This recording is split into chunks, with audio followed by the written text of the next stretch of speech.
വഞ്ചിക്കപ്പെടാൻ മാത്രം ജന്മമെടുത്തവരാണ് ആദിവാസികളെന്ന് തോന്നിപ്പോകും ചക്കി എന്ന ഈ പെൺകുട്ടിയുടെ ജീവിതകഥ കേൾക്കുമ്പോൾ. ചക്കിയുടെ മാത്രമല്ല, കേരളത്തിൽ ഉടനീളമുള്ള മിക്ക ആദിവാസി പെൺകുട്ടികളുടെയും അവസ്ഥ കൂടിയാണിത്.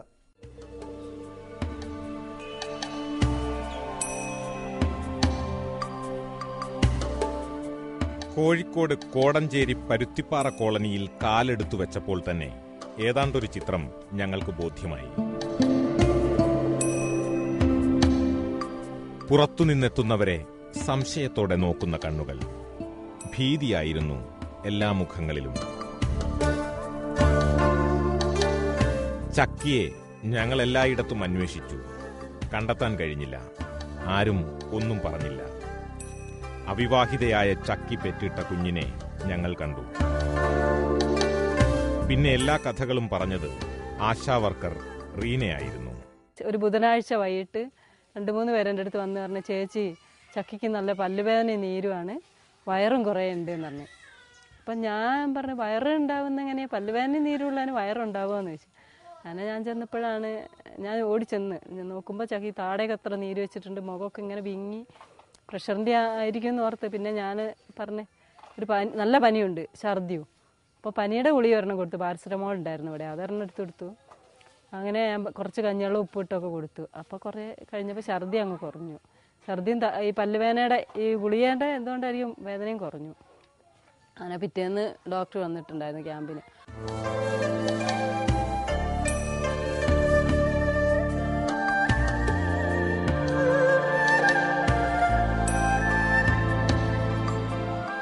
പിന്നെ ഒട്ടും താമസിച്ചില്ല. ചക്കിയെയും കൊണ്ട് മെഡിക്കൽ കോളേജിലേക്ക്. ഒരു ബന്ധുവും പേടി കൊണ്ട് കൂടെ പോയില്ല. 6 മണി ആവാറായി മെഡിക്കൽ കോളേജിൽ കൊണ്ടുവന്നപ്പോൾ. അപ്പോൾ അൺമേരീഡ് ആണല്ലോ, ആർക്കും ഒരു ഇതുമില്ലല്ലോ, ഉത്തരവാദിത്തമല്ലല്ലോ.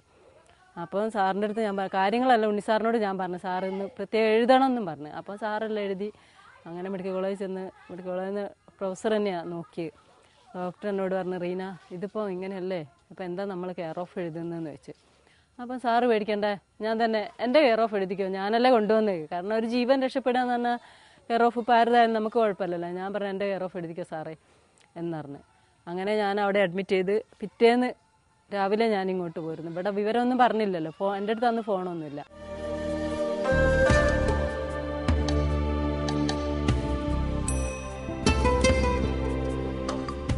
മെഡിക്കൽ കോളേജിലെ അനുഭവങ്ങളൊന്നും ഇവർ മറന്നിട്ടില്ല. ആദിവാസികളോടുള്ള അവഗണനയുടെ കഥയാണ് ഇവർക്ക് പറയാനുള്ളത്. എല്ലാവരോടും ഇൻസൾട്ടായിട്ടേ അവിടെ പെരുമാറുള്ളൂ. ആദിവാസികൾക്ക് ഒരു മുൻഗണന അവിടെ അല്ല, എവിടെയില്ല. ഒത്തിരി സ്ഥലങ്ങളിൽ ഞാൻ കാണുന്ന, എന്നിട്ട് ഞാൻ ചെന്ന് തട്ടിക്കേറു.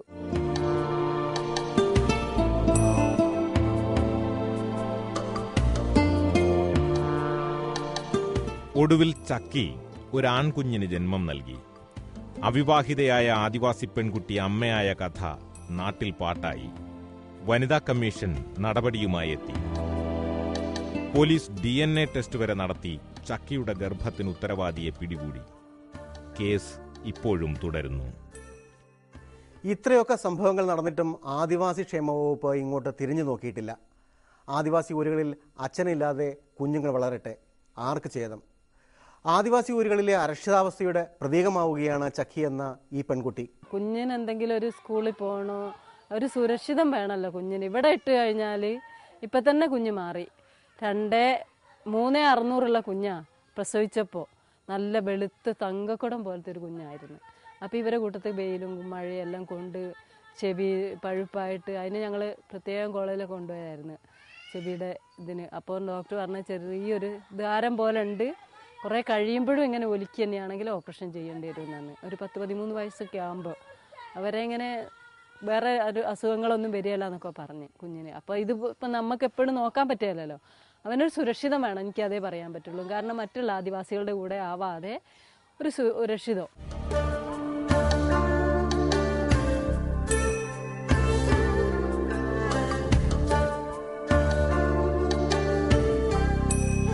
ഈ സംഭവത്തോടെ ചക്കിയുടെ മാനസിക നില തകർന്നു. കുഞ്ഞിനെ നോക്കാൻ പോലും കൂട്ടാക്കാതെ ഊരുതെണ്ടി അലയുകയാണ് ഈ അവിവാഹിത. ചക്കിയുടെ നിലവിൽ എന്ന് പറഞ്ഞാൽ ചക്കി രാവിലെ പോവും, രാത്രി ഏതെങ്കിലും നേരത്ത് 9 മണി 10 മണി 8:30 മണി അങ്ങനെയൊക്കെ ആകുമ്പോഴാണ് 4 കാലയിൽ ചക്കി വരുന്നത്.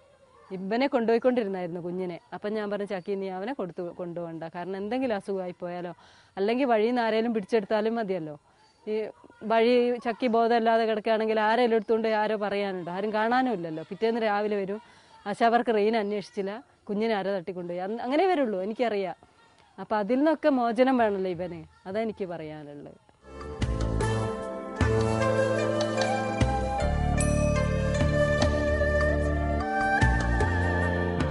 കോളനിയിലെ ആരോഗ്യ സംരക്ഷണത്തിനു വേണ്ടി അധികൃതർ കൃത്യമായി എത്താറുണ്ട്. പക്ഷേ ഗുണഭോക്താക്കളായ ആദിവാസികളെ ഒന്നിനും കിട്ടാറില്ല എന്ന് മാത്രം. ഇവർ കോളനിയായിട്ട് താമസിക്കുന്നിടത്തോളം കാലം ഒരു രീതിയിലുള്ള പുരോഗമനം അവർക്ക് ഉണ്ടാവുമെന്ന് എനിക്ക് തോന്നുന്നില്ല. അവരെ സെപ്പറേറ്റ് ആയിട്ട് മറ്റുള്ള ആളുകളുടെ കൂടെ മിങ്കിൾ ചെയ്ത് താമസിപ്പിച്ചെങ്കിൽ മാത്രമേ അവർ കോമൺ ആയിട്ടുള്ള ധാരയ്ക്ക് വരുള്ളൂ. അല്ലാന്നുണ്ടെങ്കിൽ അവർ ഇങ്ങനെ തന്നെ കാലാകാലം ഇങ്ങനെ തന്നെ പോകും. നമ്മൾ എല്ലാ പ്രാവശ്യവും നമ്മൾ മെഡിക്കൽ ക്യാമ്പ് നടത്തുന്നത് അവരെ വിളിച്ചുകൊണ്ടുവരുന്നു, അവരെ പ്രത്യേകം കൊണ്ടുവന്ന്, രോഗിയാണെങ്കിൽ പോലും പ്രത്യേകം കൊണ്ടുവന്നിട്ട് നമ്മൾ കൊണ്ടുവന്ന് വിളിച്ചു കൊണ്ടുവന്ന് ഡോക്ടറെ കാണിച്ചെങ്കിൽ അവർ കാണിക്കുള്ളൂ.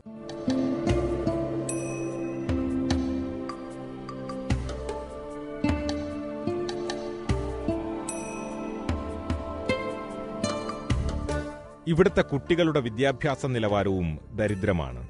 ഇക്കൂട്ടത്തിൽ ചക്കിയുടെ മകനും പെട്ടുപോകുന്നുവെന്ന സങ്കടത്തിലാണ് ആശാവർക്കർ റീന.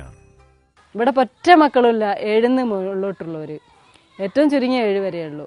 അപ്പം അങ്ങനെ ആയാൽ പറ്റുകയല്ലോ, എനിക്കതേ പറയാനുള്ളൂ. പിന്നെ ഇവനെ ഭക്ഷണത്തിനാണേലും ഇപ്പം ഇവർ കൊടുക്കുന്ന അല്ലാതെ വേറെ ഒന്നുമില്ലല്ലോ. അപ്പം അങ്ങനെ ഒരു ഇത് വേണ്ടേ.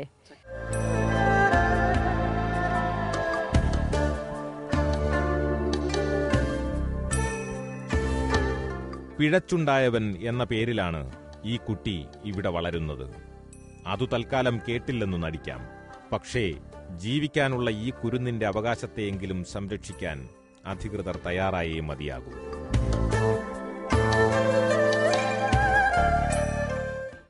ചക്കിയും ചക്കിയുടെ കുഞ്ഞും സംരക്ഷിക്കപ്പെടണം. അവർക്ക് നീതിയും സാമ്പത്തിക സുരക്ഷയും ഉറപ്പുവരുത്തണം. സർക്കാരും ബന്ധപ്പെട്ടവരും ശ്രദ്ധിക്കുക.